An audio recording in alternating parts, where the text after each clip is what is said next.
Praise the Lord. ദൈവ തിരുനാമത്തിന് മഹത്വം ഉണ്ടാകട്ടെ. വളരെ അനുഗ്രഹിക്കപ്പെട്ട നല്ല സമയം.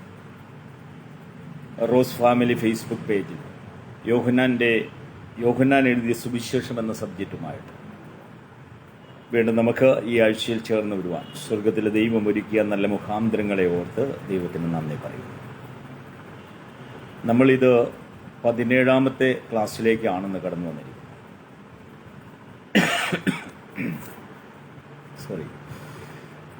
നമ്മുടെ ഇന്നത്തെ ചിന്തയ്ക്കും പഠനത്തിനും ആധാരമായിരിക്കുന്നത് യോഹന്നാൻ എഴുതിയ സുവിശേഷത്തിലെ 3-ാം അധ്യായത്തിൽ നിന്നാണ്. കഴിഞ്ഞ ക്ലാസ്സിൽ നാം ചിന്തിച്ച് നിർത്തിയത് 2-ാം അധ്യായത്തിൻ്റെ അവസാന വേദഭാഗങ്ങളാണ്. ഇന്ന് നാം ചിന്തിക്കുകയും പഠിക്കുകയും ചെയ്യുന്നത് യോഹന്നാൻ്റെ സുവിശേഷം 3-ാം അധ്യായത്തിൽ നമുക്കെല്ലാവർക്കും സുപരിചിതമായ ഒരു വേദഭാഗമാണ് അവിടെ നാം വായിക്കുന്നത്. ഞാനതൊന്ന് വായിക്കാം. പരീശന്മാരുടെ കൂട്ടത്തിൽ യഹൂദന്മാരുടെ പ്രമാണിയായി നിക്കോദിമോസ് എന്ന പേരുള്ള ഒരു മനുഷ്യനുണ്ടായിരുന്നു. അവൻ രാത്രിയിൽ അവൻ്റെ അടുക്കൽ വന്നു അവനോട്, റബ്ബി, നീ ദൈവത്തിൻ്റെ അടുക്കൽ നിന്ന് ഉപദേഷ്ടാവായി വന്നിരിക്കുന്നുവെന്ന് ഞങ്ങൾ അറിയുന്നു. ദൈവം തന്നോടുകൂടി ഇല്ലെങ്കിൽ നീ ചെയ്യുന്ന ഈ അടയാളങ്ങളെ ചെയ്യുവാൻ ആർക്കും കഴിയില്ല എന്ന് പറഞ്ഞു. യേശു അവനോട്, ആമേൻ ആമേൻ ഞാൻ നിന്നോട് പറയുന്നു, പുതിയതായി ജനിച്ചില്ല എങ്കിൽ ദൈവരാജ്യം കാണുവാൻ ആർക്കും കഴിയില്ല എന്ന ഉത്തരം പറഞ്ഞു. നമുക്കറിയാം, യോഹന്നാന്റെ സുവിശേഷത്തിൽ 3-ാമത്തെ അധ്യായം വളരെ പ്രാധാന്യമറിയിക്കുന്ന ഒരു അധ്യായമാണ്. ഇവിടെ നിക്കോദിമോസ് എന്ന ഒരു മനുഷ്യനെ കുറിച്ചാണ് നാം കാണുന്നത്. അദ്ദേഹം പരീശന്മാരുടെ കൂട്ടത്തിൽ സന്നട്രി സംഘത്തിൽ അംഗമായിരുന്നു. ഈ മനുഷ്യൻ്റെ ഒരു യോഗ്യത എന്ന് പറയുന്നത്, ഇവൻ കർത്താവിനെ കാണുവാൻ ആഗ്രഹിച്ചു. കർത്താവിൻ്റെ ശുശ്രൂഷ ആ വേളകളിൽ രാവും പകലും എല്ലാം കർത്താവിൻ്റെ അടുത്ത് ധാരാളം രോഗികളും കർത്താവിൻ്റെ ശിഷ്യന്മാരും മറ്റുള്ള പലരുമുണ്ട്. എന്നാൽ കർത്താവിനെ ഒന്ന് ഒറ്റയ്ക്ക് കിട്ടുവാനാണ് ഈ മനുഷ്യൻ ആഗ്രഹിച്ചത്. ഇവർ തമ്മിലുള്ള സംഭാഷണത്തിൽ നാം കാണുന്ന ഒരു കാര്യമാണ്, മറ്റാരുമില്ല. ഒരു പക്ഷേ നിക്കോദിമോസ് സെനറ്റർ സംഘത്തിലെ അംഗമായതുകൊണ്ട് ഞാൻ കർത്താവിനെ കാണുന്നത് മറ്റാരും അറിയരുതെന്ന ഒരു ചിന്ത ആ മനുഷ്യനുണ്ടായിരിക്കാം. എന്തായാലും ആ മനുഷ്യൻ്റെ ഏറ്റവും വലിയൊരു യോഗ്യത എന്ന് പറയുന്നത്, ഒന്ന്, അവൻ കർത്താവിൻ്റെ അടുക്കൽ വന്നു. ഇന്ന് ലോകത്തിലെ മുഴുവൻ ജനങ്ങളും കർത്താവിൻ്റെ അടുക്കൽ വരിക എന്നുള്ളതാണ് ഏറ്റവും വലിയ കാര്യം. ഞാൻ കർത്താവിനെ അറിയുന്നു എന്ന് പറയുന്നതല്ല, കർത്താവിൻ്റെ അടുക്കൽ വാസ്തവമായും കടന്നു വരിക എന്നുള്ളതാണ്. ഇവിടെ ആ മനുഷ്യൻ ആരുമില്ലാത്ത സമയത്ത് കർത്താവിൻ്റെ അടുക്കൽ വന്നു. അത് ഏറ്റവും നല്ല കാര്യം അവൻ ചെയ്തു, ഏറ്റവും നല്ലത് തിരഞ്ഞെടുത്തു. അങ്ങനെ കർത്താവിൻ്റെ അടുക്കൽ വന്ന ആ മനുഷ്യൻ കർത്താവിനെ കുറിച്ച് നല്ല സാക്ഷ്യമാണ് പറയുന്നത്. സമവിഷ്ണു സുവിശേഷങ്ങളിലും യോഹന്നാന്റെ സുവിശേഷത്തിലും എല്ലാം വായിക്കുമ്പോൾ നമുക്കറിയാം, കർത്താവിനെ കുറിച്ച് ഇത്രയും സാക്ഷ്യം പറഞ്ഞ, ഇത്രയും നല്ല സാക്ഷ്യം പറഞ്ഞ മറ്റൊരാളില്ല. പത്രോസ് പറഞ്ഞു, നീ ജീവനുള്ള ദൈവത്തിന്റെ പുത്രനായ ക്രിസ്തു എന്നൊക്കെ എല്ലാം പറയുന്നത് നമ്മൾ സമഭീഷണ സുവിശേഷത്തിൽ വായിക്കുന്നുണ്ട്. എന്നാൽ അതിനേക്കാളെല്ലാം ഉപരിയായിട്ടുള്ള ഒരു സാക്ഷ്യമാണ് ഈ സന്നട്രി സംഘത്തിലെ ഒരു മനുഷ്യനായ നിക്കോദിമോസ് പറയുന്നത്. അപ്പോൾ ഒന്നവൻ കർത്താവിൻ്റെ അടുക്കൽ വന്നു, രണ്ട്, കർത്താവിനെ കുറിച്ച് വളരെ നല്ല സാക്ഷ്യം പറഞ്ഞു. എന്താ അവിടെ നാം വായിച്ചത്? നീ ദൈവത്തിൻ്റെ അടുക്കൽ നിന്നും വന്നവനെന്ന് ഞങ്ങൾ അറിയുന്നു. ദൈവം നിന്നോട് കൂടെ ഇല്ല എങ്കിൽ നീ ചെയ്യുന്ന ഈ അത്ഭുതങ്ങൾ ചെയ്യാൻ ആർക്കും കഴിയില്ല. ഇതിലും വലിയ സാക്ഷ്യം കർത്താവ് കേട്ടിട്ടുണ്ടോ? മനുഷ്യരുടെ വായിൽ നിന്നും ഇത്ര വലിയ ഒരു പുകഴ്ച കേൾക്കുവാൻ കഴിയുന്നത് വലിയ ഭാഗ്യമാണ്. എന്നാൽ കർത്താവ് അതല്ല. എനിക്ക് നിന്റെ സാക്ഷ്യമൊന്നുമല്ല കേൾക്കേണ്ടത്. നീ വീണ്ടും ജനിച്ചില്ല എങ്കിൽ നീ ദൈവരാജ്യം കാണുകയില്ല. അപ്പൊ കർത്താവ് അവനോട് പറയുന്നത്, നീ വീണ്ടും ജനിച്ചില്ല എങ്കിൽ ദൈവരാജ്യം കാണുവാൻ നിനക്ക് കഴിയില്ല എന്ന്. അപ്പൊ നിക്കോദിമോസിന്റെ ഏറ്റവും വലിയ യോഗ്യത എന്ന് പറയുന്നത്, അവൻ ഒന്ന് കർത്താവിന്റെ അടുക്കൽ വന്നു, 2 കർത്താവിനെ കുറിച്ച് സാക്ഷ്യം പറഞ്ഞു, 3 കർത്താവിന്റെ ഒരു നല്ല ശിഷ്യനായി തീർന്നു. ആ ശിഷ്യനായി തീരുന്നത് ഈ സംഭാഷണത്തിലൂടെയല്ല നമുക്ക് മനസ്സിലാകുന്നത്. അതായത് യോഹന്നാന്റെ സുവിശേഷം 19:39 വേദഭാഗം വായിക്കുമ്പോൾ, അവൻ കർത്താവിന് വേണ്ടിയിട്ട് ശുശ്രൂഷ ചെയ്തു. അതായത് കർത്താവ് കാൽവരിയിലെ ക്രൂശിന്മേൽ മരിച്ച ആ കർത്താവിന്റെ അടക്കത്തിന് ശിഷ്യന്മാരാരും തുണയുണ്ടായില്ല, ആരും കൂടെ ഉണ്ടായില്ല. അരിമത്യക്കാരനായ ജോസഫും ഈ നിക്കോദിമോസ് എന്ന മനുഷ്യനും കൂടെ ചേർന്നാണ് കർത്താവിനെ മൂറും ലവവും എല്ലാമായിട്ട് നല്ലൊരു ശവസംസ്കാര ശുശ്രൂഷ ചെയ്യുന്നത്. അപ്പോൾ ഈ വിശുദ്ധ വേദപുസ്തകത്തിൽ നിക്കോദിമോസിനെ കുറിച്ച് ഈ പുസ്തകത്തിൽ പറയുന്നത് ഈ ഒരു ഭാഗത്ത് പറയുന്നുവെങ്കിലും പിന്നീട് അവൻ കർത്താവിൻ്റെ നല്ലൊരു ശിഷ്യനായി തീർന്നു എന്ന് നമുക്ക് വായിച്ചെടുക്കുവാൻ കഴിയുന്നുണ്ട്. അവിടെ കർത്താവും നിക്കോദിമോസും തമ്മിലുള്ള ആ ഒരു സംസാരം വളരെ വിലയേറിയതാണ്. ഇന്ന് വിശുദ്ധ സഭയ്ക്ക് അവർ തമ്മിലുണ്ടായ ആ സംഭാഷണം ഏറ്റവും വിലയേറിയതാണ്. അതുകൊണ്ടാണ് യോഹന്നാന്റെ സുവിശേഷം 3-ാം അധ്യായം ഏറ്റവും പ്രാധാന്യമറിയിക്കുന്ന ഒരു അധ്യായം എന്ന് പറയുന്നത്. നമുക്ക് നിക്കോദിമോസ് എന്ന മനുഷ്യനെക്കുറിച്ച് ഒന്ന് ചിന്തിച്ചു കഴിയുമ്പോൾ അതൊരു ഗ്രീക്ക് നാമമാണ്. നിക്കോദിമോസ് എന്ന ഒരു പദം യഹൂദന്മാർക്കില്ലാത്ത ഒരു പദമാണ്. അത് ഗ്രീക്ക് പദമാണ്. പൗലോസിന് ശൗൽ എന്ന് പറഞ്ഞതുപോലെ അതൊരു ഗ്രീക്ക് പദമാണ്. ഇവിടെ ഈ മനുഷ്യനെ സംബന്ധിച്ചിടത്തോളം ഇവൻ ധനവാനായ ഒരു മനുഷ്യനായിരുന്നു. നിക്കോദിമോസിനെ സംബന്ധിച്ചിടത്തോളം നാം മനസ്സിലാക്കുമ്പോൾ അവൻ യെരുശലേമിൽ ഒരു ധനവാനായ മനുഷ്യരായിരുന്നു. രണ്ടാമത്തെ അദ്ദേഹത്തിന്റെ ക്വാളിറ്റി എന്ന് പറയുന്നത് സെനറ്ററി സംഘത്തിലെ അംഗമായിരുന്നു എന്നുള്ളതാണ്. സെനറ്ററി സംഘം എന്ന് പറഞ്ഞു കഴിഞ്ഞെങ്കിൽ യെരുശലേം ദേവാലയത്തിന്റെ അല്ലെങ്കിൽ യഹൂദന്മാരുടെ ചിതറിക്കെടുക്കുന്ന യഹൂദന്മാരുടെ മുഴുവൻ കാര്യങ്ങളെ നിശ്ചയിക്കുന്നത് ഈ സെനറ്ററി സംഘത്തിലെ അംഗങ്ങളായിരുന്നു. അവർ 70 പേരായിരുന്നു. അതിൽ പ്രധാനി എന്ന് പറയുമ്പോൾ അതിൽ ഒരു എക്സിക്യൂട്ടീവ് തന്നെ ആയിരിക്കണം ഈ നിക്കോദിമോസ് എന്ന മനുഷ്യൻ. അപ്പൊ അദ്ദേഹത്തിന്റെ രണ്ടാമത്തെ യോഗ്യത എന്ന് പറയുന്നത് അദ്ദേഹം സെനറ്ററി സംഘത്തിലെ ഒരു അംഗമായിരുന്നു.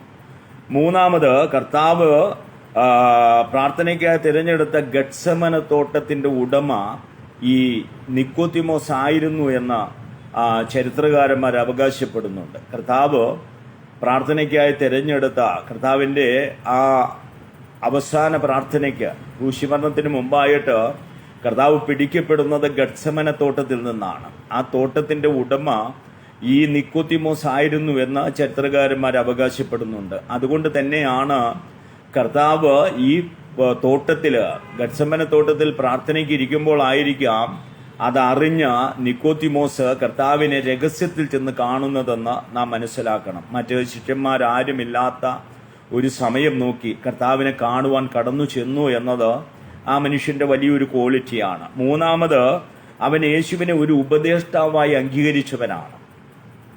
നിക്കോദിമോസിന്റെ മറ്റൊരു ക്വാളിറ്റിയാണ് അവൻ യേശുവിനെ ഒരു നല്ല ഉപദേഷ്ടാവായിട്ട് അംഗീകരിച്ചവനാണ്. മറ്റൊരു കാര്യം, യേശു ഒരു ശ്രേഷ്ഠ മനുഷ്യനാണെന്ന് അവൻ അംഗീകരിച്ചു. മറ്റൊരു കാര്യം, അവൻ യേശുവിനെ മഹാനായ ഒരു ആചാര്യനായിട്ട് അംഗീകരിക്കുന്നു. മറ്റൊരു കാര്യം, മഹത്തായ ഒരു മാതൃക കർത്താവിലുണ്ട് എന്ന് നിക്കോദിമോസ് മനസ്സിലാക്കുന്നു. മറ്റൊരു കാര്യം, ഈ 7 ക്വാളിറ്റി നിക്കോദിമോസിനുണ്ട് എങ്കിലും നിക്കോദിമോസിന്റെ ഒരു കുറവായിരുന്നു യഹൂദന്മാർ കാത്തിരുന്ന ആ മശികയാണ് യഹൂദന്മാരെ രക്ഷിപ്പാൻ വരുന്ന ആ മശികയാണ് എൻ്റെ മുന്നിൽ നിൽക്കുന്നതെന്ന് നിക്കോദിമോസിന് ധാരണയിലായിരുന്നു. അത് നിക്കോദിമോസിന് വെളിപ്പെട്ടില്ല. എന്നാൽ ഈ സംഭാഷണം കഴിയുമ്പോൾ, അതായത് യോഹന്നാന്റെ സുവിശേഷം 3-ാം അധ്യായത്തിന്റെ 1 മുതൽ 13 വരെയുള്ള ആ സംഭാഷണം കഴിയുമ്പോൾ അവനത് പൂർണ്ണമായും വെളിപ്പെട്ടിട്ടാണ് അവൻ കർത്താവിൻ്റെ അടുക്കൽ നിന്ന് മടങ്ങിപ്പോകുന്നതെന്ന് നമുക്ക് മനസ്സിലാക്കുവാൻ കഴിയും. അതുകൊണ്ടാണ് പിന്നീടുള്ള ചിലയിടങ്ങളിൽ കർത്താവിനെ കുറിച്ച് അവൻ തന്നെ സാക്ഷി പറയുകയും അവൻ്റെ കൂടെയുള്ളവർ അവനെ പഴിക്കുന്നതെല്ലാം നമുക്ക് കാണുവാൻ കഴിയുന്നുണ്ട്. അത് നമുക്ക് താഴോട്ട് വന്നു കഴിയുമ്പോൾ ചിന്തിക്കാം. അപ്പോൾ നിക്കോദിമോസ് കർത്താവിനെ കുറിച്ച് നല്ല സാക്ഷ്യം പറഞ്ഞവനാണ്. ദൈവമക്കളെ പ്രത്യേകം ഓർക്കണം, കർത്താവിനെ കുറിച്ച് നല്ല സാക്ഷ്യം പറയുന്നതൊന്നും അല്ല. നിക്കോദിമോസ് വന്ന് പറഞ്ഞ സാക്ഷ്യം എത്ര നല്ല സാക്ഷ്യമാ. നീ ദൈവത്തിന്റെ അടുക്കൽ നിന്ന് വന്നവനെന്ന് ഞങ്ങൾ അറിയുന്നു. ദൈവം നിന്നോട് കൂടെ ഇല്ലായിരുന്നു എങ്കിൽ നിനക്ക് ഈ അത്ഭുതങ്ങൾ ചെയ്യാൻ കഴിയില്ലായിരുന്നു എന്ന് ഞാൻ അറിയുന്നു. ഇതെല്ലാം ശരിയാണ്. പക്ഷേ കർത്താവ് പറഞ്ഞത് ഞാൻ നിന്റെ സാക്ഷ്യം കേൾക്കുവാനൊന്നുമല്ല വന്നത്. കാരണം കർത്താവും ഈ മനുഷ്യനെ ശരിക്ക് കാത്തിരിക്കുകയായിരുന്നു. കർത്താവിൻ്റെ മരണശേഷം കർത്താവിന് വേണ്ടിയിട്ട് വൻകാര്യങ്ങൾ ചെയ്യുവാനുള്ളവനാ. കർത്താവ് കണ്ടെത്തിയിരുന്ന മനുഷ്യനായ യെരുശലേമിൽ നിക്കോദിമോസ് കർത്താവിനെ അടക്കം ചെയ്തവരിൽ മുൻപന്തിയിൽ നിന്ന വ്യക്തിയായിരുന്നു നിക്കോദിമോസ്. യോഹന്നാന്റെ സുവിശേഷം 19-ാം അധ്യായത്തിന്റെ 39 നാം അത് വായിക്കുന്നുണ്ട്. അപ്പോൾ പ്രത്യേകം ഓർക്കണം, ഇവിടെ കർത്താവ് അവനോട് പറയുക, നിക്കോദിമോസേ, നീ എൻ്റെ അടുക്കൽ വന്നത് ഉപദേശം പ്രാപിപ്പാനാണ്. നീ എൻ്റെ അടുക്കൽ വന്നത് ഉപദേശം പ്രാപിപ്പാനാണ്. എന്നാൽ നിനക്ക് ഉപദേശമല്ല ആവശ്യം, നിനക്ക് വീണ്ടും ജന്മം ആവശ്യം. അപ്പം നിനക്ക് ആവശ്യം ഉപദേശമല്ല, നിനക്ക് വീണ്ടും ജന്മമാണ് ആവശ്യം. കർത്താവ് കറക്റ്റ് വിഷയത്തിലേക്ക് തന്നെ കിടക്കുകയാണ്. അവിടെ നിന്ന് തന്നെ പൊക്കി പറഞ്ഞതോ തനിക്ക് പുകഴ്ച പറഞ്ഞതോ ഇതൊന്നുമല്ല കർത്താവിൻ്റെ വിഷയം. കർത്താവിന് ഈ നഷ്ടപ്പെട്ട് കിടക്കുന്ന നിക്കോദിമോസിലെ നഷ്ടപ്പെട്ട് കിടക്കുന്ന അവൻ്റെ ആത്മാവിന് നേടുക എന്നുള്ളതാണ്. അതുകൊണ്ട് കർത്താവ് വളച്ചുകെട്ടില്ലാതെ കാര്യത്തിലേക്ക് കിടക്കുകയാണ്. നിക്കോദിമോസേ, നീ എൻ്റെ അടുക്കൽ വന്നത് ഉപദേശം പ്രാപിപ്പാനാണ്. എന്നാൽ ഉപദേശമല്ല, വീണ്ടും ജന്മമാണ് നിനക്ക് ആവശ്യം. കാരണം നിക്കോദിമോസിനെയൊക്കെ സംബന്ധിച്ചിടത്തോളം അവർ 70 പേര് കൂടുന്ന സന്നദ്ധ സംഘം അവരെപ്പോഴും സംവാദവാദികളാണ്. അവരെപ്പോഴും അന്യോന്യം വചനമെടുത്ത് വാദിക്കുന്നവരാണ്. ആ സംഘം അങ്ങനെയാണ്, അവർ വചനമെടുത്ത് പരിശോധിക്കുന്നവരാണ്. അപ്പോൾ ഈ കർത്താവിൻ്റെ അടുക്കൽ വന്നിട്ട് നിക്കോദിമോസ് വിളിക്കുന്നത് റബി എന്നാണ്, ഗുരു. അപ്പോൾ നല്ലൊരു ഉപദേഷ്ടാവായിട്ട് അവൻ അംഗീകരിച്ചു. ഈ ഉപദേഷ്ടാവിൽ നിന്ന് എനിക്ക് എന്ത് പ്രാപിക്കുവാനുണ്ട്, എനിക്കെന്ത് ലഭിക്കുവാനുണ്ട്? നിക്കോദിമോസിന്റെ മനസ്സ് അതായിരുന്നു. ഇന്ന് കർത്താവിൻ്റെ അടുക്കൽ വരുന്നവര് എങ്ങനെ പല രീതിയിലാണ് ചിന്തിക്കുന്നത്. കർത്താവിൻ്റെ അടുക്കൽ വരുന്ന അനേകരുണ്ട്. ചിലർക്ക് രോഗസൗഖ്യം മതി, ചിലർക്ക് കടഭാരം മാറിയാൽ മതി, മറ്റു ചിലർക്ക് കർത്താവിനെ വിറ്റ് ജീവിച്ചാൽ മതി. അങ്ങനെ കർത്താവിൻ്റെ അടുക്കൽ വരുന്ന നാനാജാതി ജനങ്ങള് അവരുടെ മനോഭാവത്തെ എല്ലാം കർത്താവ് അറിയുകയാണ്. എന്നാൽ കർത്താവ് എല്ലാവരുടെയും ഹൃദയങ്ങളെ അറിയുന്നു. ദൈവം മുഖത്തെ അല്ല, മനുഷ്യന്റെ ഹൃദയത്തെ ശോധന ചെയ്യുന്ന ദൈവം. ആ ദൈവം ഈ നിക്കോദിമോസിനെ അവൻ കണ്ടിരുന്നു. ഇതൊരു നല്ല മനുഷ്യനാണ്, എനിക്ക് വേണ്ടിയിട്ട് അവൻ വൻകാര്യങ്ങൾ ചെയ്യുവാനുള്ളവനാണ്. അതുകൊണ്ട് കർത്താവിനോട് റൂട്ടൊന്നുമില്ലാതെ വളച്ചൊടിച്ചൊന്നും പോകാതെ കറക്റ്റായിട്ട് പറഞ്ഞു, വീണ്ടും ജനിച്ചില്ല എങ്കിൽ നീ ദൈവരാജ്യത്ത് കിടക്കുകയില്ല. വീണ്ടും ജനനം എന്ന് പറയുന്നതാ നീ ഉയരങ്ങളിൽ നിന്നും ജനിക്കണമെന്നാണ്. അല്ലാത്ത പക്ഷം ദൈവരാജ്യം കാണുവാൻ നിനക്ക് കഴിയില്ല എന്ന് പ്രത്യേകം ഓർക്കേണ്ട കാര്യമാണ്. ഉയരത്തിൽ നിന്നുള്ള ഒരു ജനനമാണ് ദൈവമക്കൾ സകല മനുഷ്യർക്കും ആവശ്യം. കർത്താവ് ഉയരത്തിൽ നിന്നും ഇറങ്ങി വന്നവനാണ്. ആ ഉയരത്തിൽ നിന്നുള്ള ഒരു ജനനം സകല മനുഷ്യർക്കും വേണമെന്ന് ദൈവം ആഗ്രഹിക്കുകയാണ്. ഈ ഭൂമിയിൽ നാം ഒരു മാതാപിതാക്കൾക്ക് ഒരു കുഞ്ഞ് കൈക്കുഞ്ഞായിട്ട് ജനിച്ചു. എന്നാൽ പ്രത്യേകം ഓർക്കുക, ദൈവം മനുഷ്യനെ നേടുവാൻ എത്രത്തോളം താഴ്മ ധരിച്ചു. ഒരമ്മയുടെ വയറ്റിൽ ഒരു കുഞ്ഞു ഭ്രൂണമായി ജനിക്കണമെങ്കിൽ അവന്റെ താഴ്ച എന്തുമാത്രമായിരുന്നു. എന്തിനാണ്? എന്നെയും നിങ്ങളെയും നേടുവാനായിരുന്നു, ഈ നിക്കോദിമോസിനെ നേടുവാനായിരുന്നു. അപ്പോൾ കർത്താവ് എന്താണ് ഉയരത്തിൽ നിന്നുള്ള ആ ഒരു ജനനം പ്രാപിച്ചില്ല എങ്കിൽ ദൈവരാജ്യം പ്രാപിക്കുവാൻ, അതിൽ കിടക്കുവാൻ ആർക്കും കഴിയുകയില്ല. ശാരീരിക ജീവിതത്തിന് ഒന്നാം ജനനം ആവശ്യമായിരിക്കുന്നത് പോലെ ആത്മീയ ജീവിതത്തിന് രണ്ടാം ജനനം ആവശ്യമാണ്. അപ്പൊ വീണ്ടും ജനിച്ചില്ല എങ്കിൽ ദൈവരാജ്യത്ത് കടക്കുവാൻ ആർക്കും കഴിയുകയില്ല. അതായത് ജീവിതത്തിന് രൂപാന്തരം സംഭവിച്ചവർക്ക് മാത്രമേ ദൈവരാജ്യത്തില് പ്രവേശനമുള്ളൂ. ഓർക്കണം.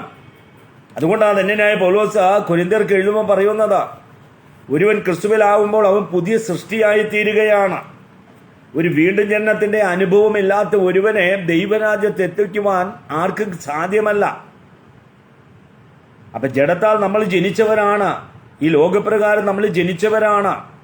എന്നാൽ നമ്മുടെ ആത്മാവിനാലുള്ള ജനനം അത് അത്യന്താപേക്ഷിതമാണ് എന്ന് സുവിശേഷങ്ങളിൽ ഈ യോഹന്നാന്റെ സുവിശേഷം 3-ാം അധ്യായത്തിൽ ശക്തമായി കർത്താവ് നമ്മെ പഠിപ്പിക്കുകയാണ്. അതുകൊണ്ട് തന്നെയാണ് യോഹന്നാന്റെ സുവിശേഷത്തിന്റെ 3-ാം അധ്യായം എത്ര പ്രാധാന്യം അറിയിക്കുന്നത്. ഈ ഒരു അധ്യായത്തിൽ തന്നെ 4 ഭാഗങ്ങളായിട്ട് നമ്മൾ കാണുകയാണ്. പ്രത്യേകം ഓർക്കേണ്ട കാര്യമാണ്. 4 ഭാഗമായിട്ട് നിക്കോദിമോസും ആയിട്ടുള്ള സംഭാഷണം 4 ഭാഗമായി തിരിച്ചു പഠിക്കുമ്പോൾ കുറേ കൂടെ നമുക്ക് അത് ആധികാരികമായി മനസ്സിലാക്കുവാൻ കഴിയും. നിക്കോദിമോസ് യെരുശലേമിലെ ധനവാനായിരുന്നാലും സന്നദ്ധ സംഘത്തിലെ അംഗമായിരുന്നാലും എല്ലാവരാലും മാനിക്കപ്പെടുന്നവനായിരുന്നാലും നിക്കോദിമോസ് ഇതെല്ലാം ഉള്ള ആളാ. പക്ഷെ എന്താണ്?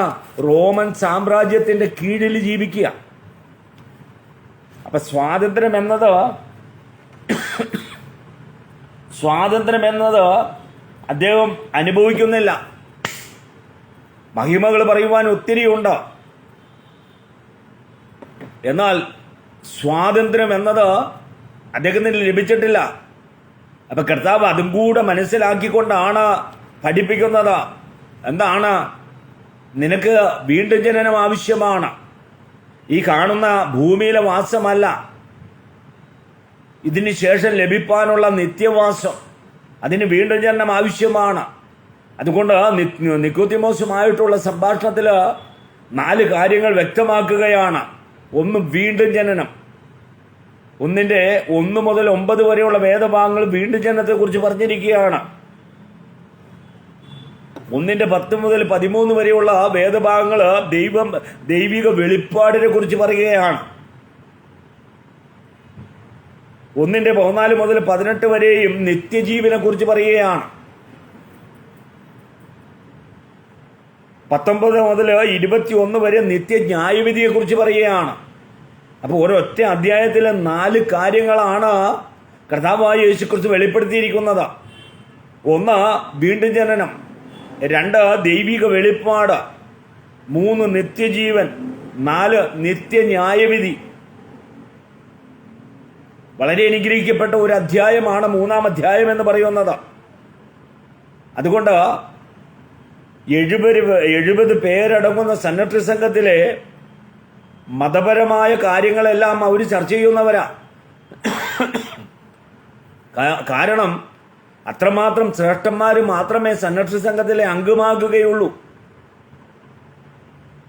അതിൽ അംഗമായി തീരുക എന്ന് പറഞ്ഞാൽ അത് വലിയ കാര്യമാണ്, വലിയ പദവിയാണ്. നിക്കോദിമോസ് ആയിരിക്കുന്ന വലിയ പദവിയിലാണ്. നമ്മുടെ പൗലൂസ് മുമ്പേ ആയിരുന്നത് ഈ ഒരു പദവിയിൽ തന്നെയായിരുന്നു. അപ്പോൾ ന്യായപ്രമാണം എന്ന ആ തിരുവെഴുത്തുകളെ വളരെ ശോധന കഴിക്കുന്നവരാണ്. എന്നാൽ ഒരു പുതിയ ടീച്ചിങ് യെരുശലേമിൽ ഒരു ഗുരുവിൽ നിന്നും കേട്ടു തുടങ്ങിയപ്പോൾ നിക്കോദിമോസ് അവനിൽ നിന്ന് ഉപദേശം കൈക്കൊള്ളുവാൻ വേണ്ടിയിട്ട് വന്നിരിക്കുകയാണ്. അങ്ങനെയാണ് കർത്താവ് കിട്ടിയ സമയം കൊണ്ട്, തക്ക സമയം കൊണ്ട്, ഞാൻ പലപ്പോഴും നിക്കോദിമോസിന്റെ കാര്യം ഓർക്കുമ്പോൾ ഞാൻ പറയുന്ന ഒരു കാര്യമാണ്, ഒരു ജഡ്ജിയോട് സുവിശേഷം പറയുവാൻ ആ വീട്ടിലെ തോട്ടക്കാരനെ ആക്കുകയില്ല. ഒന്നുകിൽ ജഡ്ജിയിലും എന്നേക്കാൾ മുതിർന്ന സീനിയർ ആയിട്ടുള്ള ഒരാളെ ആയിരിക്കും അദ്ദേഹത്തിന്റെ അടുക്കിലേക്ക് സുവിശേഷവുമായിട്ട് അയക്കുന്നത്.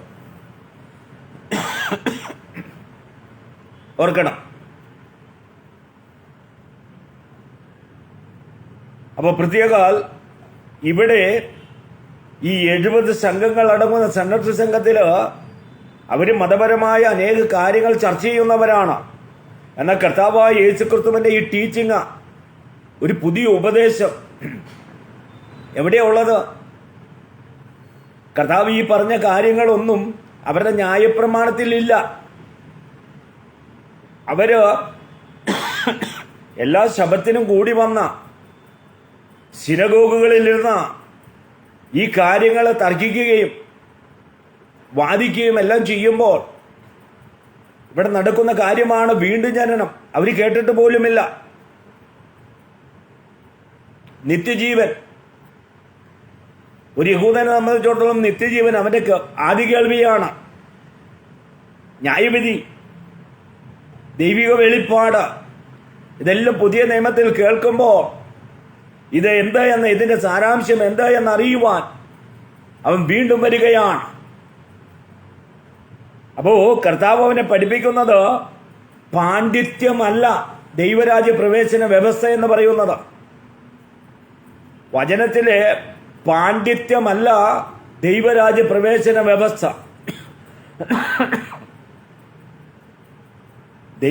ദൈവരാജ്യ പ്രവേശന വ്യവസ്ഥ എന്ന് പറയുന്നത് അത് വീണ്ടും ജനനമാണ്. അപ്പൊ വീണ്ടും ജനനം എന്താണ്? അത് നാം മനസ്സിലാക്കേണ്ടത് ഇവിടെ ആവശ്യമാണ്. അല്ലെങ്കിൽ നീ ദൈവരാജ്യം കാണുവാൻ നിനക്ക് കഴിയുകയില്ല. ദൈവമക്കളെ ഓർക്കണമേ, വിശുദ്ധ ബൈബിളില് മുഖ്യധാര വിഷയമെന്ന് പറയുന്നത് പാപിയുടെ മാനസാന്തരവും കർത്താവായ യേശു ക്രിസ്തുവിന്റെ വീണ്ടെടുപ്പുമാണ് വിശുദ്ധ ബൈബിളിലെ മുഖ്യധാര വിഷയം. ഈ രണ്ട് വിഷയങ്ങളല്ലാതെ വിശുദ്ധ ബൈബിളില് മറ്റൊരു വിഷയവും ഉയർത്തി കാണിക്കുവാനില്ല. വീണുപോയ മനുഷ്യന്റെ മാനസാന്തരവും കർത്താവായ യേശു ക്രിസ്തുവിലൂടെയുള്ള വീണ്ടെടുപ്പുമാണ് വിശുദ്ധ ബൈബിളിലെ മുഖ്യധാര വിഷയം. ഇവിടെ കർത്താവ് പറഞ്ഞു, ദൈവരാജ്യം കാണുവാൻ നിനക്ക് കഴിയില്ല. വിശുദ്ധ ബൈബിളില് സ്വർഗം എന്ന പദം 222 പ്രാവശ്യമാണ് പറഞ്ഞിരിക്കുന്നത്. സ്വർഗം എന്ന പദവും പഴയ നിയമവും പുതിയ നിയമവും പഠിക്കുമ്പോൾ 222 പ്രാവശ്യം സ്വർഗം എന്ന് പറഞ്ഞിട്ടുണ്ട്. എന്നാൽ ദൈവരാജ്യം സ്വർഗരാജ്യം എന്ന് പറഞ്ഞിരിക്കുന്നത് 32 പ്രാവശ്യമാണ്. അത് മത്തായിയുടെ സുവിശേഷത്തിൽ മാത്രമാണ് സ്വർഗരാജ്യം എന്ന് കാണുന്നത്. എന്നാൽ മറ്റുള്ള സുവിശേഷങ്ങളിലും ലേഖനങ്ങളിലും എല്ലാം ദൈവരാജ്യം എന്ന് കാണുന്നു. ഏതാണ്ട് 68 പ്രാവശ്യമാണ് ദൈവരാജ്യം എന്ന് പറഞ്ഞിരിക്കുന്നത്. നരകമെന്ന് പറഞ്ഞിരിക്കുന്ന 17 പ്രാവശ്യം മാത്രമാണ് വിശുദ്ധ ബൈബിളിലും. പാതാളം എന്ന് പറഞ്ഞിരിക്കുന്നത് 76 പ്രാവശ്യമാണ്. പ്രത്യേകം നാം മനസ്സിലാക്കണം, ഇതൊന്നും ഇല്ലാത്ത സ്ഥലങ്ങളല്ല. സ്വർഗമുണ്ടെങ്കിൽ നരകമുണ്ട്, പാതാളമുണ്ട്. ഇതെല്ലാം വിശുദ്ധ ബൈബിളിൽ പറഞ്ഞിരിക്കുന്ന ഇടങ്ങളാണ്. അപ്പൊ കർത്താവ് പറയുകയാണ്, ദൈവരാജ്യത്തിൽ പ്രവേശിപ്പാൻ നിനക്ക് കഴിയില്ല. അതിന് നീ എന്ത് ചെയ്യണം? നീ വീണ്ടും ജനിച്ചേ പറ്റൂ. ഒരു വീണ്ടും ജനനത്തിന്റെ ആവശ്യമാണ് ഈ ലേഖനങ്ങൾ, ഈ അധ്യായത്തിലൂടെ കർത്താവ് നിക്കോത്തിമോസിലൂടെ ലോകത്തെ പഠിപ്പിക്കുന്നത്. കർത്താവിന്റെ സംഭാഷണം എന്ന് പറയുന്നത് കർത്താവ് സംസാരിച്ചത് 1-ാം നൂറ്റാണ്ടിൽ മാത്രമല്ല. ഈ ആകാശവും ഭൂമിയും ഉള്ളത്തോളം കർത്താവ് സംസാരിച്ചത് അത് അങ്ങനെ തന്നെ നിലനിൽക്കുകയാണ്. വള്ളിക്കോ പുള്ളിക്കോ മാറ്റം വരാതെ കർത്താവ് സംസാരിച്ചത് ഒരൊറ്റ വ്യക്തിയോടാണെങ്കിലും ഈ ഒരു സംഭാഷണം എന്ന് പറയുന്നത് മുഴുലോകത്തോടാണ്. കർത്താവിന് സംസാരിക്കാനുണ്ടായത് മുഴുലോകത്തോടാണ്. ഒരു പക്ഷേ കർത്താവ് സംഭാഷിച്ചതെല്ലാം ചിലപ്പോൾ ഒരാളോടായിരിക്കാം, ചിലപ്പോൾ തൻ്റെ ശിഷ്യന്മാരോട് മാത്രമായിരിക്കാം, ചിലപ്പോൾ 5000 പേരോടായിരിക്കാം. ഇത്രയും പേരോടെല്ലാം കർത്താവ് സംസാരിച്ചുവെങ്കിലും കർത്താവിന്റെ സംസാരം മുഴുലോകത്തോടായിരുന്നു. അതാണ് നമ്മൾ കർത്താവിന്റെ സംഭാഷണത്തെക്കുറിച്ച് മനസ്സിലാക്കുമ്പോൾ മുഴുലോകത്തോട് ഇന്നും സംസാരിച്ചു കൊണ്ടിരിക്കുന്ന കർത്താവിന്റെ വചനം. അപ്പോൾ ഇവിടെ കർത്താവ് പറയുകയാണ്, ഒരു ആത്മീയ രാജ്യത്തെക്കുറിച്ചാണ്. ഇവിടെ പ്രവേശിക്കുവാൻ വീണ്ടും ജനനം ആവശ്യമാണ്. 5-ാമത്തെ വാക്യത്തിൽ വെള്ളത്താലും ആത്മാവിനാലും ജനിക്കുക, ഇതൊരു വലിയ വിഷയമാണ്. വെള്ളത്താലും ആത്മാവിനാലും ജനിക്കുക. ഞാൻ ഇത്തിരി ചുമയും ജലദോഷവും പനിയായിട്ടൊക്കെ ഭാരപ്പെടുന്നുണ്ട്. എന്നാൽ ക്ലാസ് കട്ടാക്കിണ്ടല്ലോ എന്ന് വിചാരിച്ച് കയറിയതാണ്. നമുക്ക് പോകുന്നിടത്തോളം പോട്ടെ. ഓക്കെ, ഇവിടെ 5-ാമത്തെ വാക്യത്തിൽ പറയുന്ന വെള്ളത്താലും ആത്മാവിനാലും ജനിക്കുക, ഇത് തിയോളജിയന്മാരിൽ ഒരു വലിയ വാഗ്വാദങ്ങൾ നടക്കുന്ന ഒരു വാക്യമാണ്. ഇത് ദൈവജനം മുഴുവൻ ഈ വെള്ളത്താലും എന്ന ഒരു പദത്തിലാണ് കയറി പിടിച്ചിരിക്കുന്നത്. എന്നാൽ ഇത് ആധികാരികമായിട്ട് പഠിച്ചു കഴിയുമ്പോൾ കർത്താവ് ഇവിടെ വെള്ളമെന്ന് പറഞ്ഞിരിക്കുന്നത് ഇത് ക്രൈസ്തവ സഭയുടെ സ്നാനം എന്ന് പറയുവാൻ കഴിയുകയില്ല. ഇത് ക്രൈസ്തവ സഭയുടെ സ്നാനം എന്ന് പറയുവാൻ കഴിയുകയില്ല ഈ ഒരു വേദഭാഗം എടുത്തുകൊണ്ട്. കാരണം കർത്താവ് മരിച്ച് ഉയർത്തെഴുന്നേറ്റതിന് ശേഷമാണ് സ്നാനത്തെക്കുറിച്ച് കൽപ്പന കൊടുക്കുന്നത്. പ്രത്യേകം ഓർക്കണം, വിശുദ്ധ സഭയുടെ ആധികാരിക 7 ഉപദേശങ്ങളിൽ 2 ആധികാരിക ഉപദേശമാണ്. ഒന്ന് കർത്തൃമേശ, അത് കർത്താവ് ജീവിച്ചിരുന്നപ്പോൾ തന്നെ നമുക്ക് ഏൽപ്പിച്ചു തന്നതാണ്. രണ്ടാമത്തെ ഉപദേശം എന്ന് പറയുന്നത് കർത്താവ് മരിച്ച് അടക്കപ്പെട്ട് ഉയർത്തെഴുന്നേറ്റ കർത്താവാണ്. നിങ്ങൾ പിതാവിന്റെയും പുത്രന്റെയും പരിശുദ്ധാത്മാവിന്റെയും നാമത്തിൽ സ്നാനം കഴിപ്പിക്കണമെന്ന് അരുളി ചെയ്തിരിക്കുന്നത്. അപ്പൊ അതുകൊണ്ട് ഈ ഒരു വാക്യം എടുക്കുമ്പോൾ ഇത് ക്രൈസ്തവ സഭയുടെ സ്നാനം എന്ന് പറയുവാൻ കഴിയുകയില്ല. മാത്രമല്ല, ജലസ്നാനം ജനനമല്ല ഉദ്ദേശിക്കുന്നത്, പിന്നെയോ മരണവും പുനരുദ്ധാനത്തോടുമുള്ള സാദൃശ്യത്തെയാണ് സ്നാനം കാണിക്കുന്നത്.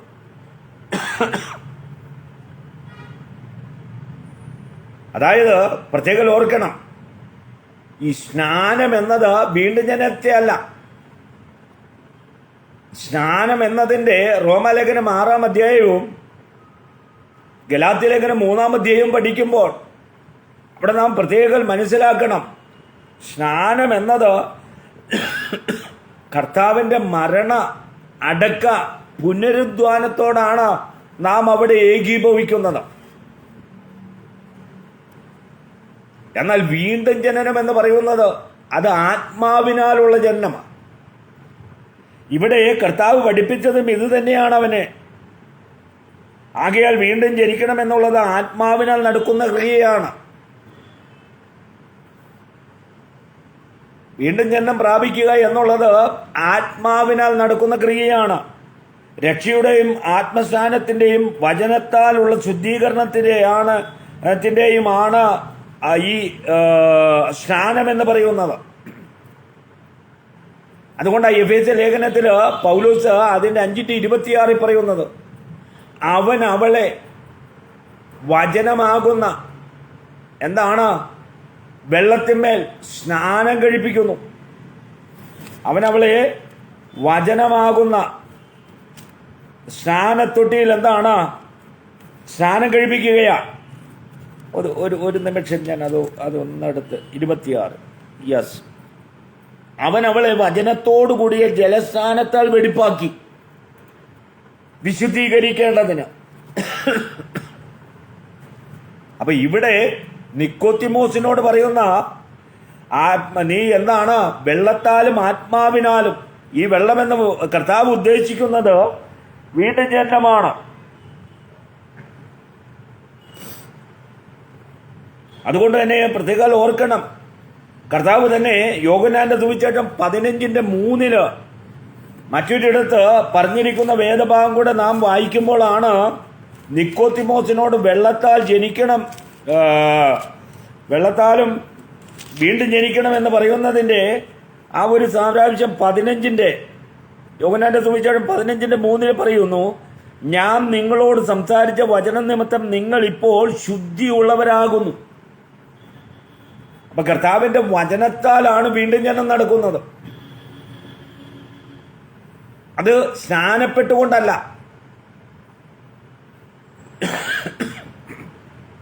അപ്പൊ ഇതാണ് നിക്കോദിമോസിനോട് കർത്താവിന് കൊടുക്കാനുള്ള ഉപദേശം. അത് വെള്ളം എന്നത് ഒരു ആലങ്കാരിക പദമായിട്ടാണ് അവിടെ ഉപയോഗിച്ചിരിക്കുന്നത്. വചനത്താൽ മനുഷ്യർ വീണ്ടും ജനിക്കുകയും ശുദ്ധീകരിക്കപ്പെടുകയും ചെയ്യുന്നതിനാൽ. അതുകൊണ്ടാണ് പത്രോസ് ആ ഒരു വാക്യത്തെ ഇപ്രകാരം പറയുന്നത്. പത്രോസിന്റെ ലേഖനം 1:23, കെടുന്ന ബീജത്താലല്ല, കെടാത്തതിനാലും ജീവനുള്ളതും നിലനിൽക്കുന്നതുമായ ദൈവവചനത്താൽ തന്നെ നിങ്ങൾ വീണ്ടും ജനിച്ചിരിക്കുന്നു. കുറച്ചും കൂടെ വ്യക്തത വരികയാണ്. കെടുന്ന ബീജത്താലല്ല, കെടാത്തതും ജീവനുള്ളതും നിലനിൽക്കുന്നതുമായ ദൈവവചനത്താൽ തന്നെ നിങ്ങൾ വീണ്ടും ജനിച്ചിരിക്കുന്നു. പത്രോസ് ഇവിടെ കുറച്ചും കൂടെ വ്യക്തത വരുത്തുകയാണ്. അപ്പൊ വീണ്ടും ജനനം എന്ന് പറയുന്നത് ദൈവവചനത്താലാണ്. വിശ്വാസം കേൾവിയാലും കേൾവി ദൈവത്തിന്റെ വചനത്താലും വരുന്നു. അതേ കാര്യം തന്നെയാണ് യാക്കോബും പറയുന്നത്. യാക്കോബ് 1:18, നാം അവന്റെ സൃഷ്ടികളിൽ ഒരുവിധം ആദ്യഫലമാകേണ്ടതിന് അവൻ തന്റെ ഇഷ്ടം ഹേതുവായി സത്യത്തിന്റെ വചനത്താൽ നമ്മെ ജനിപ്പിച്ചിരിക്കുന്നു.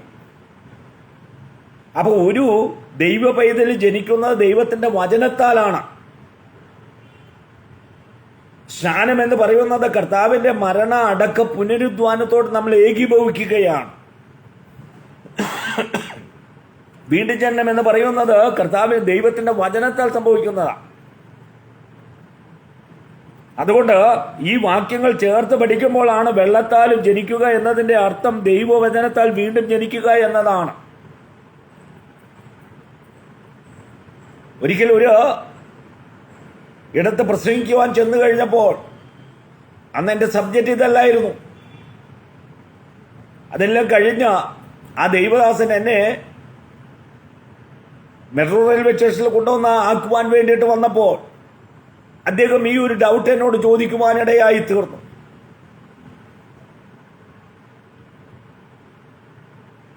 ഞാനും വിചാരിച്ചു നല്ലൊരു ചോദ്യമാണ്. അപ്പൊ അതിന് ആൻസർ കൊടുക്കുവാൻ കഴിഞ്ഞത് ഇത് ഇങ്ങനെ പഠിച്ചിരുന്നത് കൊണ്ടാണ്. വീണ്ടും ജനനം എന്ന് പറയുന്നത് ദൈവത്തിന്റെ വചനത്താലാണ്, സ്നാനപ്പെടുന്നതിനാലല്ല. അത് തമ്മിലുള്ള വ്യത്യാസം നമ്മൾ നിക്കോദിമോസുമായിട്ടുള്ള സംഭാഷണത്തിൽ നാം മനസ്സിലാക്കണം.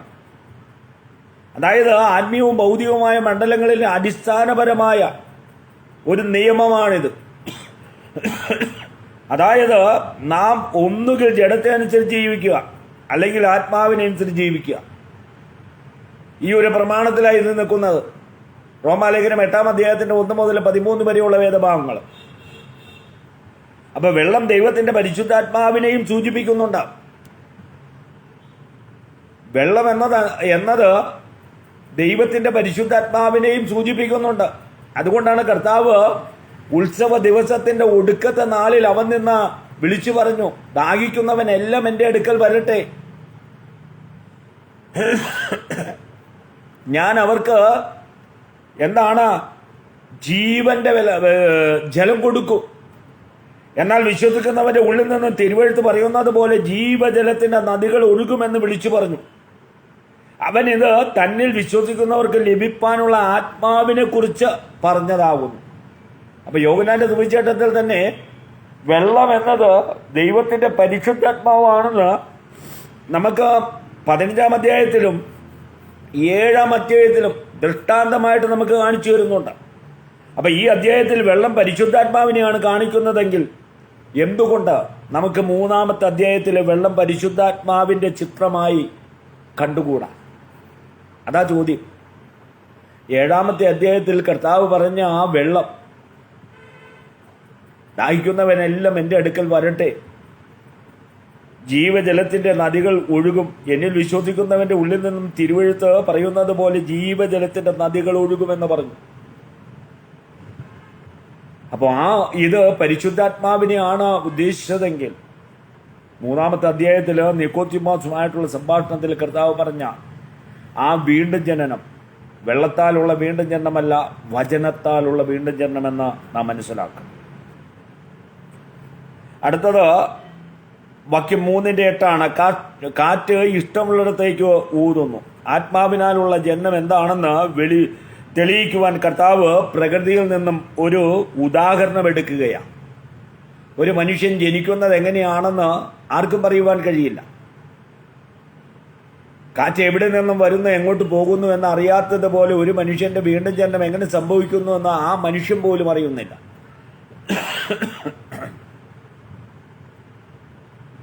പെന്തക്കോസ്ത് വിശ്വാസികളെ സംബന്ധിച്ചിടത്തോളം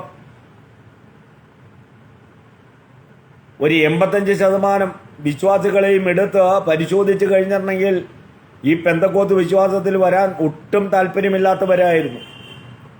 നിങ്ങളോട് ഈ വചനം പറഞ്ഞു തരുന്ന ഞാൻ പോലും എനിക്ക് ഈ പെന്തക്കോസ്തിൽ വരുവാൻ ഒട്ടും താല്പര്യമില്ലാത്ത ഒരു വ്യക്തിയായിരുന്നു. സുവിശേഷം അറിയിച്ച് എൻ്റെ വീട്ടിൽ വന്ന ആ വ്യക്തിയെ ഞാൻ കരയിപ്പിച്ച് എൻ്റെ വീട്ടിൽ നിന്ന് അഴിച്ചിട്ടുള്ള ആളാണ്.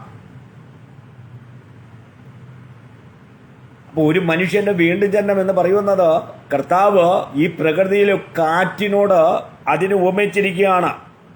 കാറ്റ് ഇഷ്ടമുള്ളിടത്തേക്ക് ഊതുന്നു. ആത്മാവിനാലുള്ള ജനനം എന്ത് എന്ന് തെളിയിക്കുവാൻ കർത്താവ് പ്രകൃതിയിൽ നിന്ന് ഒരു ഉദാഹരണം എടുക്കുന്നു. കാറ്റിന്റെ ഉത്ഭവവും ഗതികളും നമുക്ക് അജ്ഞാതമാണ്, നമുക്കറിയില്ല.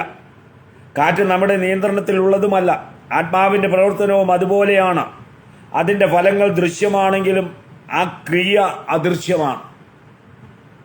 കാറ്റ് നമുക്ക് അനുഭവിക്കുവാൻ കഴിയുന്നുവെങ്കിലും അതിനെ കാണാത്തതുപോലെ ദൈവവചനത്തിന്റെ പ്രവൃത്തി നമുക്ക് കേൾക്കുവാനും അനുഭവിക്കുവാനും കഴിയുന്നുവെങ്കിൽ കാണാൻ കഴിയാത്തതുപോലെ കാറ്റിനാൽ എന്താണ് പുതുജനനം? കാറ്റ് പോലെ തന്നെ പുതുജനനം മുൻകൂട്ടി പ്രസ്താവിക്കുവാനാവില്ല. എപ്പോൾ, എവിടെ, ആരിൽ അത് സംഭവിക്കുമെന്ന് പ്രവചിക്കുവാൻ അസാധ്യമാണ്. അപ്പോൾ കർത്താവ് ഇവിടെ ഒരു മനുഷ്യന്റെ വീണ്ടും ജനനത്തെക്കുറിച്ച് ഉദാഹരണം പറയുന്നത് കാറ്റ് എവിടെ നിന്നും വരുന്നു എന്ന് ഒരു മനുഷ്യൻ അറിയാത്തതുപോലെ ഒരു മനുഷ്യന്റെ വീണ്ടും ജനനം ഈ ലോകത്ത് സംഭവിക്കുകയാണ്. 10ാമത്തെ വാക്യത്തിലേക്ക് വന്നു കഴിയുമ്പോൾ അവിടെ പറയുന്നു, നീ ഇസ്രായേലിന്റെ ഉപദേഷ്ടാവായിരുന്നിട്ടും ഇത് അറിയുന്നില്ലയോ? അതായത് സന്നദ്ധ സംഘത്തിലെ അംഗമെന്ന് പറയുമ്പോൾ അവര് ഉപദേശത്തിലെ വലിയ മിടുക്കന്മാരാണ്. അവര് ഒത്തിരി സർവകലാശാലയിൽ നിന്നെല്ലാം നന്നായി പഠിച്ചവരാണ്. തനാക്കെല്ലാം അരിച്ച് കലക്കി കുടിച്ചവരാണ്. നന്നായിട്ട് വചനമറിയുന്നവരാണ്. അവരോടാണ് കർത്താവ് ചോദിക്കുന്നത്, നീ ഇസ്രായേലിന്റെ ഉപദേഷ്ടാവായിരുന്നിട്ട് ഇത് അറിയുന്നില്ലയോ? മശിഹ രാജ്യസ്ഥാപനത്തിനായിട്ട് ഈ ഭൂമിയിലേക്ക് വരുമ്പോൾ ആദ്യം തന്നെ തന്റെ ശത്രുക്കളെ ന്യായം വിധിക്കുകയും ദൈവപുത്രന് വിരോധമായതിനെ എല്ലാം നശിപ്പിക്കുകയും ചെയ്യുമെന്ന് പഴയ നിയമം ശക്തമായി പഠിപ്പിക്കുന്നു. യൂദയുടെ ലേഖനം അതിന്റെ 14ാമത്തെ വാക്യത്തിൽ നാം വായിക്കുന്നത് പോലെ പ്രവാചകനായ ഹാനോക്ക് കർത്താവ് തന്റെ ശക്തിയോടെ വരുമ്പോൾ ന്യായം വിധിക്കുന്ന കാര്യങ്ങളെല്ലാം അവിടെ പറയുന്നുണ്ട്. അതെല്ലാം യഹൂദന്മാർക്കറിയാം. കർത്താവ് വരുമ്പോൾ ഇങ്ങനെയെല്ലാം സംഭവിക്കുമെന്നറിയാം. പക്ഷേ നിക്കോദീമോസിന് വെളിപ്പെടാതിരുന്നത് ഞങ്ങൾ കാത്തിരിക്കുന്ന മശിഹായാണ് ഈ കർത്താവ് എന്ന് മാത്രം അവന് വെളിപ്പെട്ടില്ല. അപ്പോൾ ഈ സംഭാഷണം കഴിഞ്ഞു കഴിഞ്ഞപ്പോൾ അവനത് പൂർണ്ണമായും വ്യക്തമായി. അങ്ങനെ കർത്താവിന്റെ ശിഷ്യനായി അവൻ കടന്നു പോകുന്നതാണ് നാം അവിടെ കാണുന്ന ചിത്രം എന്ന് പറയുന്നു. എന്നാൽ 3ാം അധ്യായത്തിലെ ഏറ്റവും അതിപ്രധാനമായ ഒരു വാക്യമാണ് അതിന്റെ 3:16. നമുക്കെല്ലാവർക്കും ബൈഹാർട്ടായിട്ട് അറിയാവുന്ന ഒരു വേദഭാഗമാണ്. തന്റെ ഏകജാതനായ പുത്രനിൽ വിശ്വസിക്കുന്ന ഏവനും നശിച്ചു പോകാതെ നിത്യജീവൻ പ്രാപിക്കേണ്ടതിന് അവനെ നൽകുവാൻ തക്കവണ്ണം ദൈവം ലോകത്തെ സ്നേഹിച്ചു. യോഹന്നാന്റെ സുവിശേഷത്തിലെ അനേക വേദഭാഗങ്ങള് വളരെ വിലയേറിയതെങ്കിലും യോഹന്നാന്റെ സുവിശേഷത്തിലെ 3ാം അധ്യായത്തിലെ 16ാം വേദഭാഗം എന്ന് പറയുന്നത് വിശുദ്ധ ബൈബിളിലെ താക്കോൽ വാക്യമാണ്. എന്ന് പറഞ്ഞാൽ നിങ്ങൾക്ക് മനസ്സിലാകുമോ? നമുക്കറിയാം, നമ്മളെല്ലാം ഒരിക്കലെങ്കിൽ നമ്മുടെ വീട് പൂട്ടിക്കൊണ്ട് പുറത്തു പോകുന്നവരാണ്.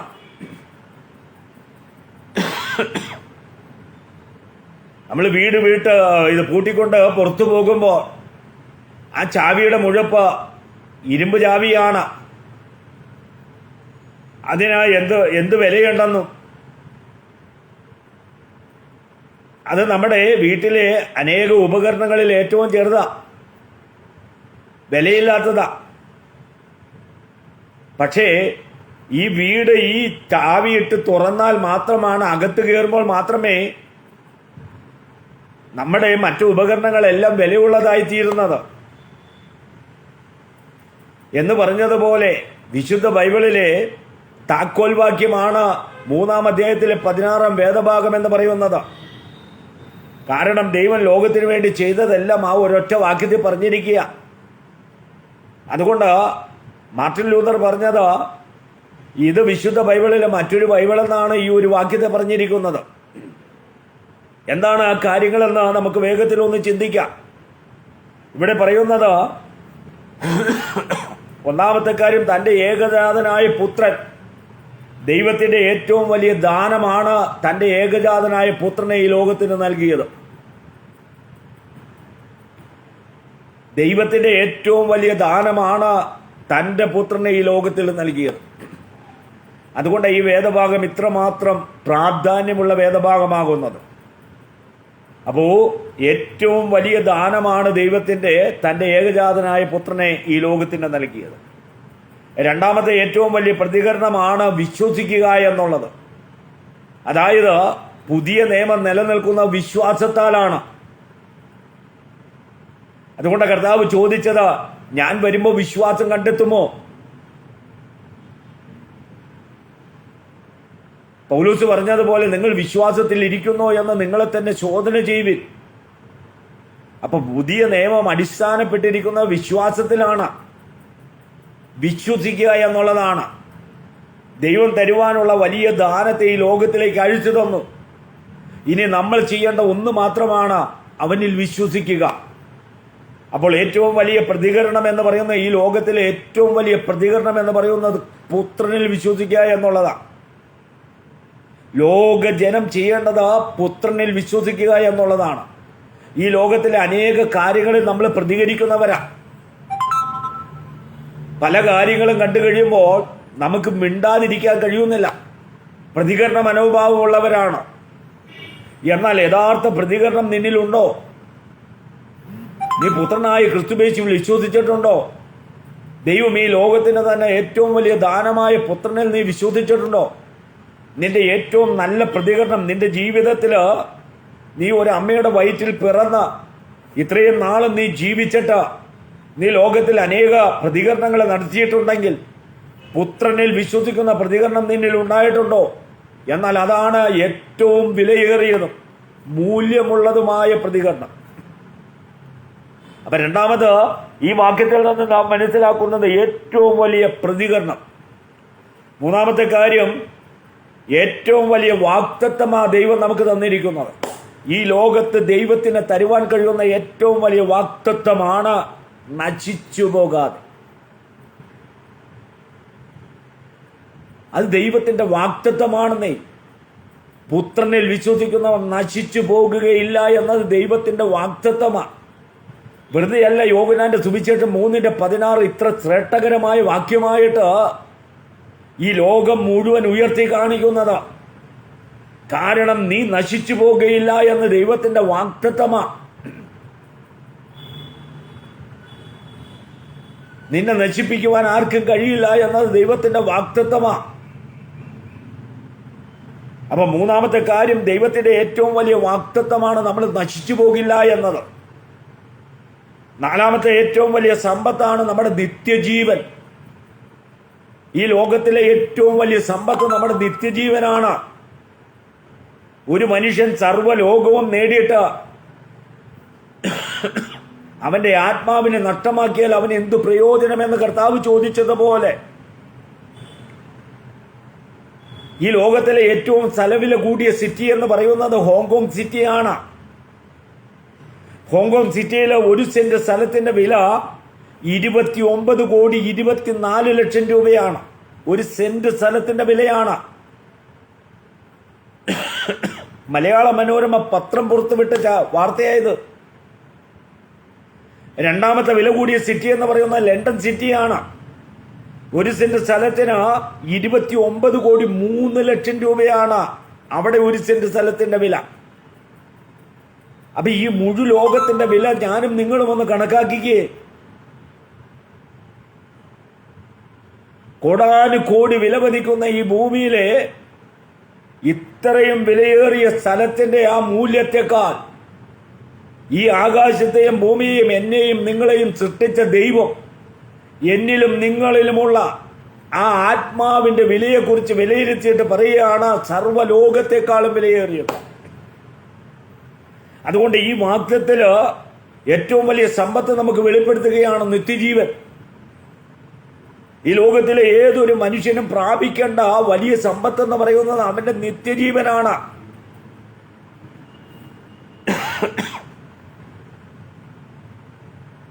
അഞ്ചാമത്തത് ഏറ്റവും വലിയ ഉറപ്പ് എന്ന് പറയുന്നത് വലിയ ഉറപ്പാണ്. ദൈവത്തിൽ നിന്ന് നമുക്ക് ലഭിച്ചിരിക്കുന്ന വലിയ ഉറപ്പാണിത്. ഈ ലോകത്തിലെ ഒരു മനുഷ്യര് പറഞ്ഞിരിക്കുന്ന കാര്യമല്ല.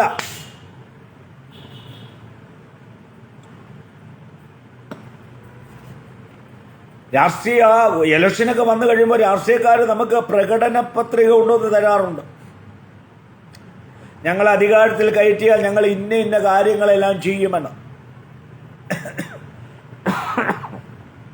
അത് ജനങ്ങൾക്ക് മാത്രമല്ല, ഇലക്ഷൻ കമ്മീഷനും അവര് ആ പ്രകടന പത്രിക സബ്മിറ്റ് ചെയ്യണം.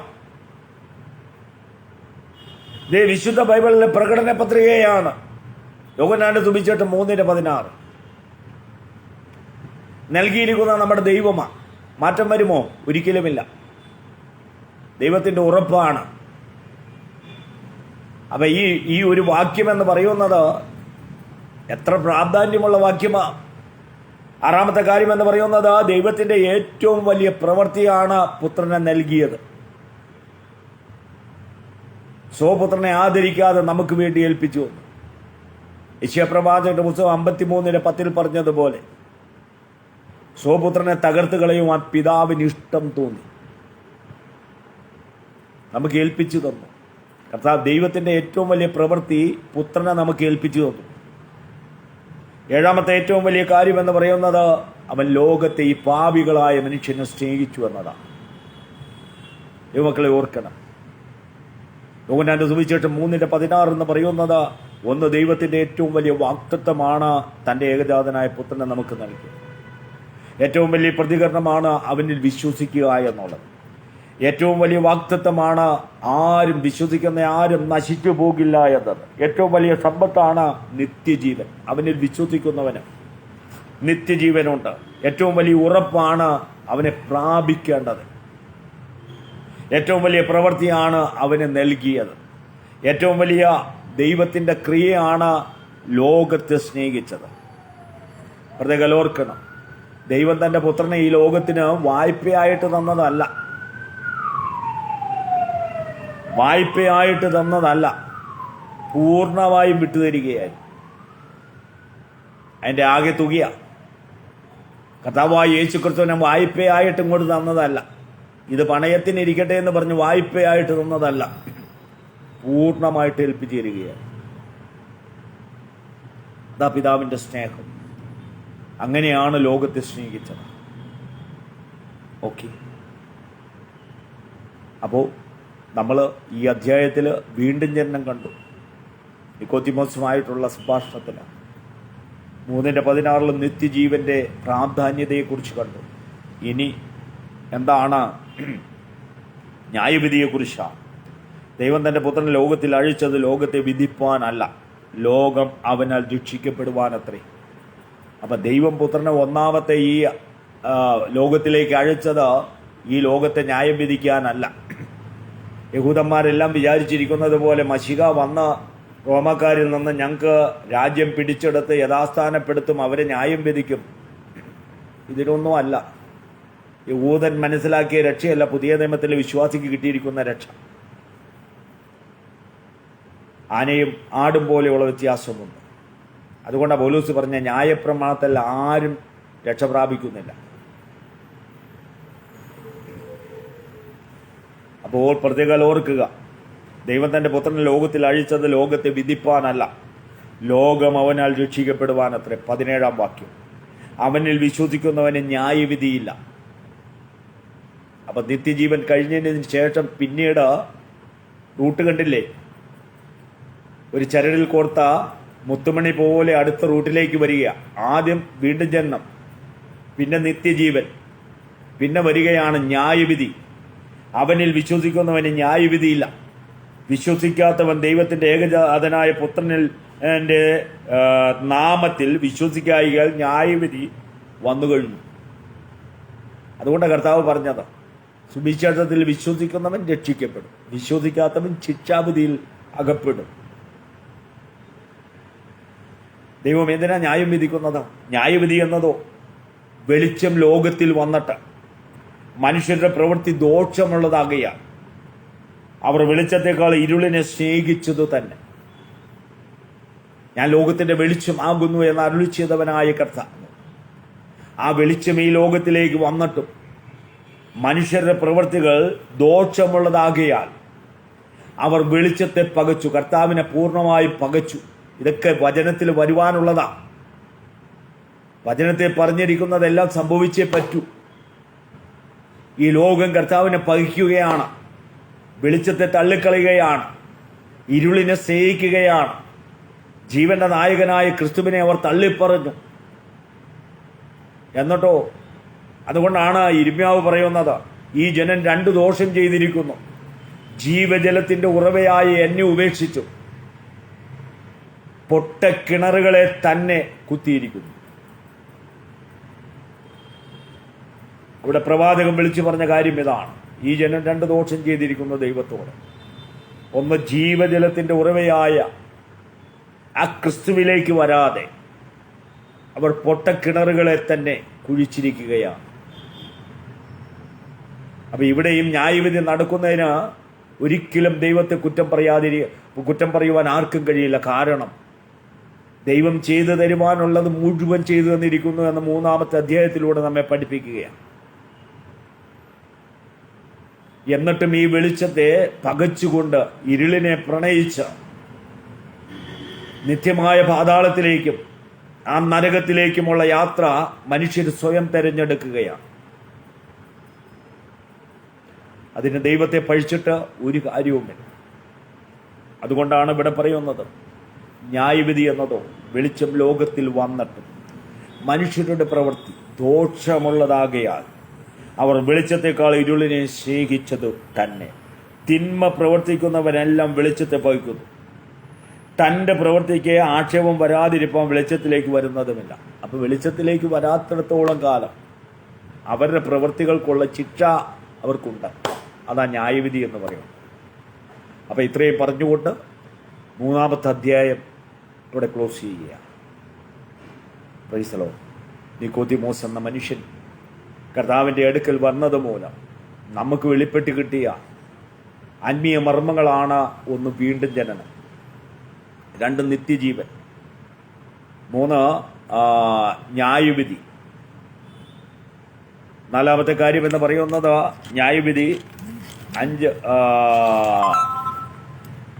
നിത്യജീവൻ; ദൈവിക വെളിപ്പാട്. അപ്പം ഇത്രയും കാര്യങ്ങളാണ് 3-ാം അധ്യായത്തിൽ നിന്ന് നമുക്ക് ആധികാരികമായിട്ട് പഠിക്കുവാൻ. ഓക്കെ, നമുക്ക് കണ്ണുകൾ അടയ്ക്കാം. നിത്യനും പരിശുദ്ധനുമായ സ്വർഗീയ നല്ല പിതാവേ, തിരുനാമത്തിന് മഹത്വം. അനുഗ്രഹീതമായ നല്ല വൈകിയ വേളയ്ക്ക് ആയുസ്സും. കർത്താവെ, യോഹന്നാന്റെ സുവിശേഷം 3-ാം അധ്യായത്തിൽ നിന്ന് ചില കാര്യങ്ങൾ കർത്താവെ ഞങ്ങൾക്ക് ചിന്തിക്കുവാനും പഠിക്കുവാനും ദൈവമൊരുക്കിയ മുഖാന്തരങ്ങൾക്ക് നന്ദി. കർത്താവെ, ഈ ക്ലാസ് അനേകർക്ക് പ്രയോജനകരമായി തീരുവാൻ ദൈവം സഹായിക്കണമെന്ന് പ്രാർത്ഥിക്കുന്നു. റോസ് ഫാമിലി ഫേസ്ബുക്ക് പേജിനെ ഓർക്കുന്നു. ഇതിൻ്റെ അഡ്മിനായിരിക്കുന്ന എല്ലാവരെയും ഓർത്ത് ദൈവത്തിന് നന്ദി പറയുന്നു. എല്ലാവരെയും ദൈവമേ ധാരാളമായിട്ട് മാനിച്ചനുഗ്രഹിക്കണം. ഈ ഫേസ്ബുക്കിനെ ദൈവം മാനിച്ചനുഗ്രഹിച്ച ഈ 2026 വളരെ വർദ്ധിപ്പിച്ച് കർത്താവ് ഇവരുടെ വേലകളെല്ലാം വിശാലമാക്കണമെന്ന് ദൈവസന്നിധി പ്രാർത്ഥിക്കുന്നു. പ്രാർത്ഥന കേട്ടിരിക്കുക. നന്ദി. ക്രിസ്തു യേശുവിൻ്റെ നാമത്തിൽ തന്നെ ആമേൻ. Okay, thank you.